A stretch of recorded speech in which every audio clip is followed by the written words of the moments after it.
Welcome to Tech Talk by MSR. In this video I will show you how to install IDM and use lifetime without any license code or activation. Just do as I am doing.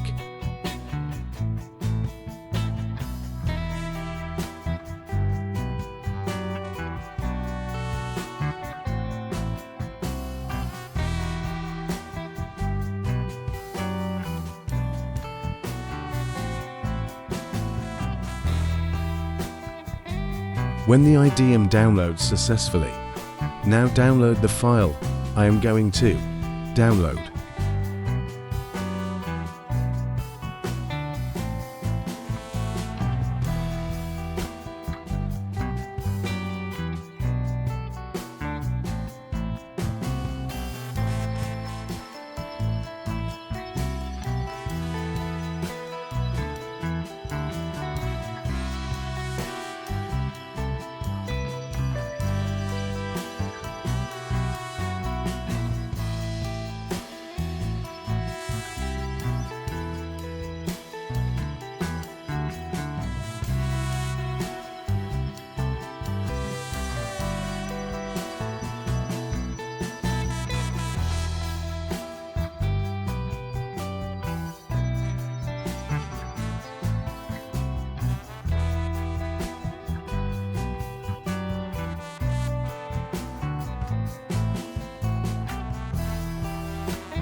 Here you can see that the IDM is not activated or licensed.